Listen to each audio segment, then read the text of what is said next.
Kapu light house ಬಳಿ ಸಮುದ್ರದಲ್ಲಿ ಅಪಾಯಕ್ಕೆ ಸಿಲುಕಿದ ಕೋರಮಂಡಲ್ ಎಕ್ಸ್‌ಪ್ರೆಸ್ ಟಗ್‌ನಿಂದ ನೌಕಾದಳ ಕಾರ್ಯಾಚರಣೆ ನಡೆಸಿ ರಕ್ಷಿಸಿದ್ದ 9 ಮಂದಿ ಸಿಬ್ಬಂದಿಯ ಪೈಕಿ ಏರ್ ಲಿಫ್ಟ್ ಆದ 4ರನ್ನು ಮಂಗಳೂರು ವಿಮಾನ ನಿಲ್ದಾಣದಿಂದ ಆಂಬ್ಯುಲೆನ್ಸ್ ಮೂಲಕ ಎನ್ಎಂಪಿಟಿ ಆಸ್ಪತ್ರೆಗೆ ಕರೆತಂದು ಚಿಕಿತ್ಸೆ ನೀಡಲಾಯಿತು.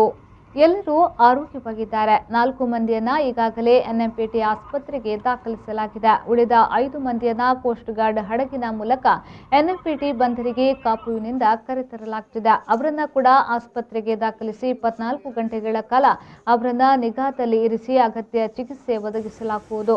ಈ ವೇಳೆ ಎಲ್ಲರ ಕೋವಿಡ್ ತಪಾಸಣೆಯೂ ನಡೆಯಲಿದೆ ಎಂದು ಜಿಲ್ಲಾಧಿಕಾರಿ ಡಾಕ್ಟರ್ ರಾಜೇಂದ್ರ ಕೆವಿ ತಿಳಿಸಿದ್ದಾರೆ. ಇನ್ನು ಸಂಸದ ನಳಿನ್ ಕುಮಾರ್ ಕಟೀಲ್, ಜಿಲ್ಲಾ ಉಸ್ತುವಾರಿ ಸಚಿವ ಕೋಟ ಶ್ರೀನಿವಾಸ್ ಪೂಜಾರಿ, ಶಾಸಕ ಡಾಕ್ಟರ್ ಭರತ್ ಶೆಟ್ಟಿ ಆಸ್ಪತ್ರೆಗೆ ಭೇಟಿ ನೀಡಿ ಈಗಾಗಲೇ ಆಸ್ಪತ್ರೆಯಲ್ಲಿ ಚಿಕಿತ್ಸೆ ಪಡೆಯುತ್ತಿರುವ 4 ಮಂದಿಯನ್ನ ಭೇಟಿ ಮಾಡಿ ಆರೋಗ್ಯವನ್ನ ವಿಚಾರಿಸಿದ್ದಾರೆ. ಇದೇ ವೇಳೆ ಮಾತನಾಡಿದ ಸಂಸದ ನಳಿನ್ ಕುಮಾರ್ ಕಟೀಲ್ ಅವರು, ಚಂಡಮಾರುತದ ಹಿನ್ನೆಲೆಯಲ್ಲಿ ಟಗ್ ಒಂದು ಕಾಪುವಿನ ಸಮೀಪದಲ್ಲಿ ಸಿಲುಕಿಕೊಂಡಿತ್ತು. ಅವರನ್ನ ರಕ್ಷಣೆ ಮಾಡಿ ಇದೀಗ ಚಿಕಿತ್ಸೆಯನ್ನ ನೀಡಲಾಗ್ತಾ ಇದೆ. ಕರಾವಳಿ ಕಾವಲು ಪಡೆಯ ಸಿಬ್ಬಂದಿಗಳ ಮುಖಾಂತರ ರಕ್ಷಣೆ ಮಾಡಲಾಗಿದೆ ಎಂದು ಹೇಳಿದರು. ಚಂಡಮಾರುತದ ಮಧ್ಯೆ ಸಿಲುಕಿ ಸಮಸ್ಯೆ ಆಗಿತ್ತು. ಮೊನ್ನೆಯಿಂದ ಜಿಲ್ಲಾಡಳಿತ ಮತ್ತು ಸರ್ಕಾರ ಮತ್ತು ಎನ್ಎಂಪಿಟಿ ಕಡೆಯಿಂದ ಇವತ್ತು ನಿನ್ನೆಯಿಂದ ಕಾನೂನು ಉಸ್ತುವಾರಿ ಸಚಿವರು, ಶಾಸಕರು, ರಾಜ್ಯ ಮತ್ತು ಕೇಂದ್ರ ಸರ್ಕಾರದ ಜೊತೆ ಸಮಾವೇಶ ಇದಕ್ಕೆ ಬೇಕಾಗಿರ್ತಕ್ಕಂಥ ಅದು ಮುಲ್ಕಿ ಹತ್ತಿರ ಮುಲ್ಕಿ ಮತ್ತು ಕಾಪುವಿನ ಮಧ್ಯೆ ಉಪಸ್ತಂಭದ ನಿಯರೆಸ್ಟ್ ಮುಲ್ಕಿ ಕಲ್ಲೇನಿದೆ ಆ ಕಲ್ಲಿನಲ್ಲಿ ಸಿಕ್ಕೊಂಡಿದೆ ಅಂತ ಒಂದು ಕಾರಣ ಕೋಸ್ಟ್ ಗಾರ್ಡ್ನವರು ಪೂರ್ಣ ರಕ್ಷಣೆ ಮಾಡತಕ್ಕಂಥ ಕೆಲಸದಲ್ಲಿ ತೊಡಗಿದ್ರು. ನಿನ್ನೆ ಡಿಫೆನ್ಸ್ ರಾಜನಾಥ್ ಸಿಂಗ್ ಅವರು 2 ಹೆಲಿಕಾಪ್ಟರ್ಗಳನ್ನು ಕಳಿಸಿಕೊಳ್ತಕ್ಕಂಥ ಕೆಲಸವನ್ನು ಮಾಡಿದ್ರು. ನಿನ್ನೆ ಭೀಕರವಾದಂಥ ಗಾಳಿ ಗೋವಾದಲ್ಲಿತ್ತು.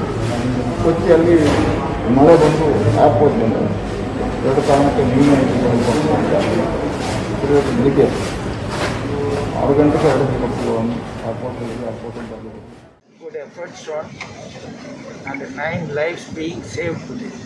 They are my boys. I can't be the